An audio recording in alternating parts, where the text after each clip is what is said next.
All right. I think we're good to go. Today is what? Saturday, March 24th? Not actually a Friday, Gene. So freehand Saturday today. Session number 94. And yeah, March 24th, 2018. Gene Perry here, Freehands Academy. It is great to see you. And we're going to look at the I'm going to tell you what I've seen this week kind of out in the stichosphere for what it's worth. And then tell you a little bit about the first invention. So we are into our second week of learning the first invention. And Johann Sebastian Bach's invention number 1 in C, major, to be specific. And let's see, so the first part, I'll play the first part, and then I'll play the second part with it. And when I do that, then we'll kind of break down each part and look at how to go about that.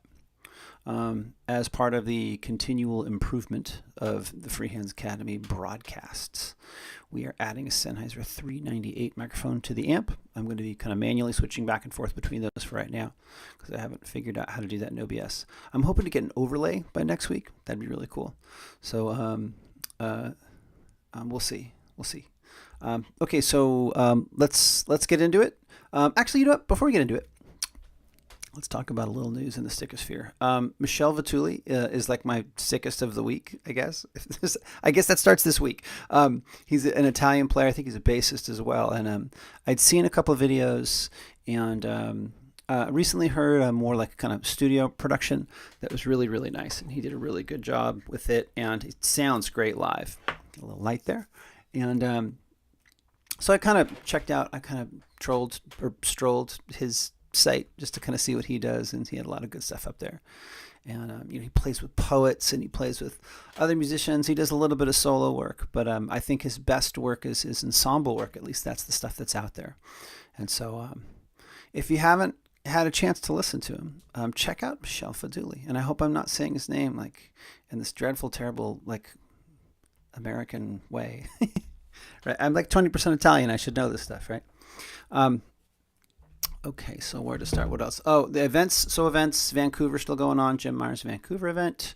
The French event that's going on, I think in Province, is that's happening. Ollie's taunting me. He wants me to go, and really I do want to go, but it would just be a really hard sell, like for my wife and my daughters. Me going to France to be with like 30 or 40 other men playing sticks, right? That's a tough sell. But I'm not going to say no. Who knows, right? Tomorrow never knows. What else? Ron Baggerman has an event in out there in Holland, right there in the middle of Holland. So I think it's Gouda. And I think it's a 2-day event. Probably more details forthcoming on that. Let's see. Oh, we got a great pic of Bruce on the Freehands Academy Facebook page if you haven't seen it yet. So he's got a new set list and he's out there playing, and it's just fun to see. Also enjoy. Oh, Rob had a great video. I can't remember the name of the octet that he was with, but it was fantastic. So he's normally playing trumpet in this outfit, and he's up in Canada, and he just had a great sound, and it was so great. He was playing with a bassist and a guitarist, and he just found his spot so well.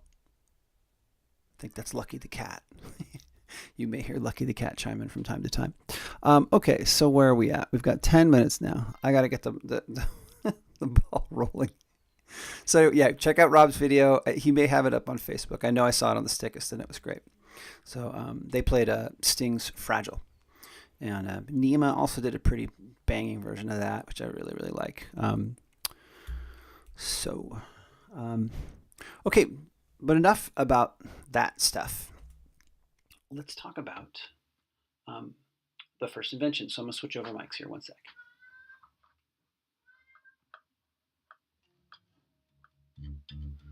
All right.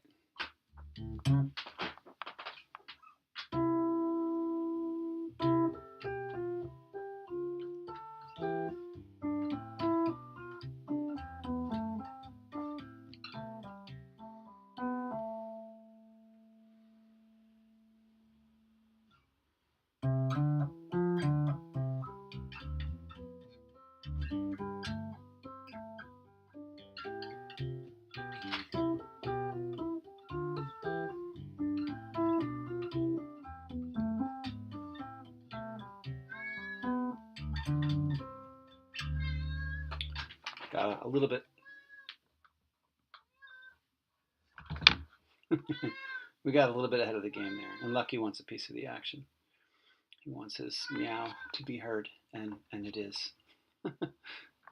So I'm gonna, let's see here.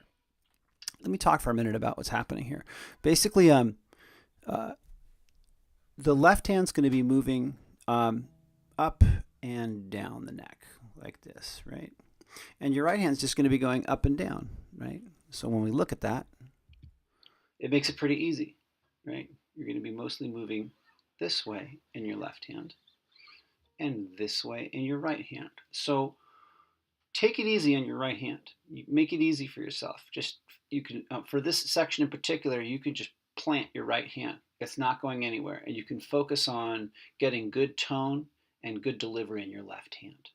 So let's look at the right hand first. I'm going to play it two times through, and then we'll talk for a minute about that.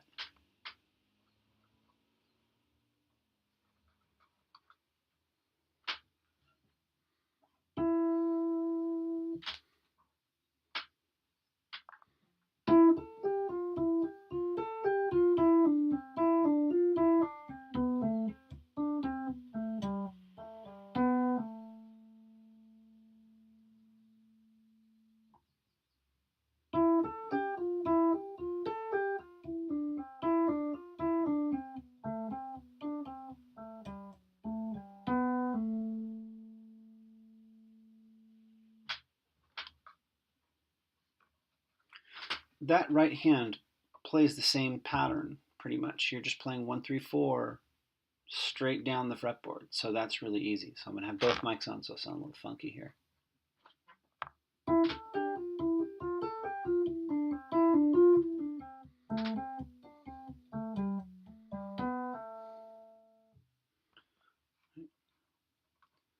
That's not hard to do. So if you're just planting your finger, your second finger on what is the 12th? 17th fret right there. 17th fret. You know, I have a full baritone tuning, so your mileage may vary, but same principles apply. It's melody in the right hand side. So 12th string players with baritone melody will have a higher string up here.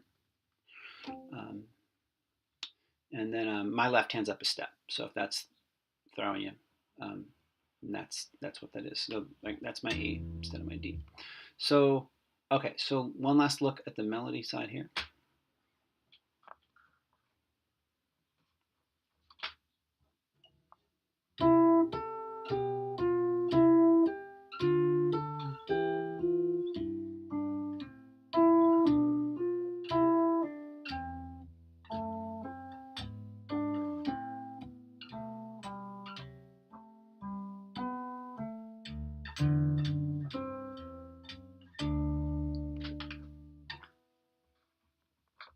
I kind of threw that last part in there.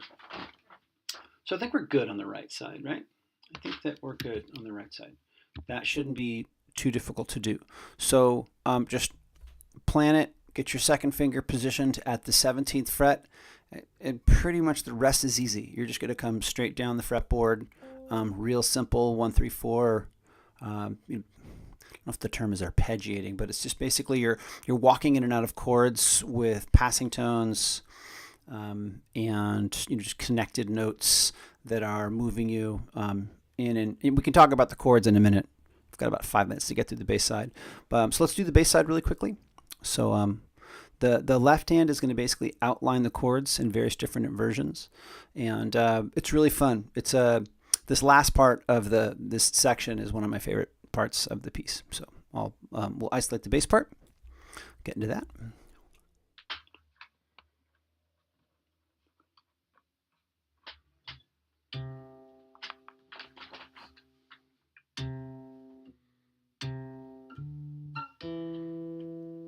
So that's going to be C, B, C, D, E. That's as high as we go.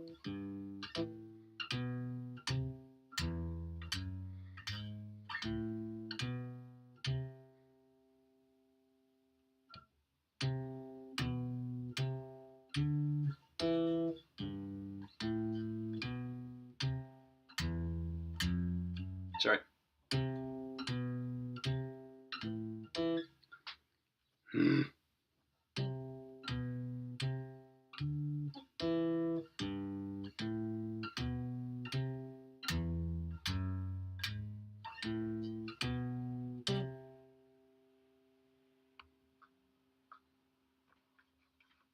A little bit sloppy there at the end, but you get the idea. So we can look at those notes individually, and I'm not going to have the Sennheiser mic on right now. Let's kind of look at them and kind of the pattern that we're walking up here. So starting on your root, right? Your C, C, C, B, C, D, E, G, A, B, C, E, F sharp, G sharp, A, B, C, right? So there is the rub right there.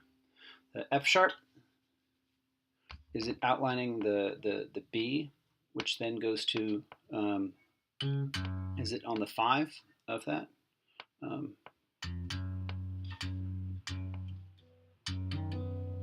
Right? Is it outlining the 5 and then going to the E, which is then going to the A? So it's just doing a 5, a 5, a 5. So you see that kind of cycle repeating. I thought F sharp, and I thought, well, maybe it's a D, but he wouldn't go D then to E. He'd go B to E to A. And that's, I think, what he's doing, is he's playing this at the very end of it anyways, when he plays this E, right? F sharp, and then G sharp, and then A. Actually, more A minor, because we're in C major. So we can kind of spin up all the details on the actual inversions and the chords and the movement on the Stickist, which I expect that we will. And I like to do that sort of thing. That's fun. But for the sake of the video, what we'll do is let's put it all together, and we'll take it nice and slow. So I'm going to basically play it probably 2 or 3 times through here. And what I'll do is I'll play the first part as well so you can hear it in context. But I'll play the part that we're learning today just one time.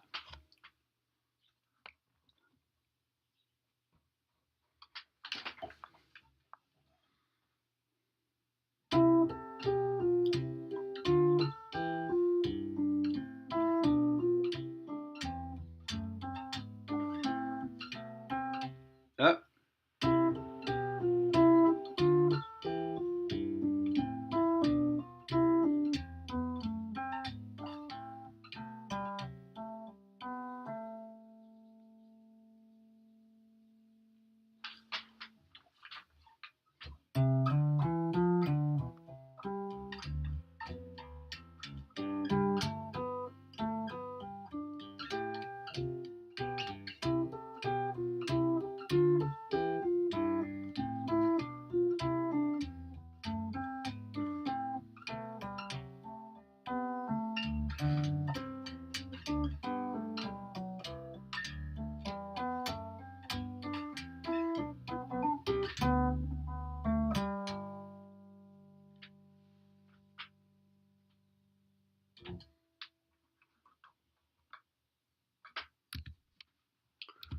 Okay, so that's the last bit that we'll do for today on Bach's C major Invention number 1, and Invention number 1 in C major. Okay, let's do it that way.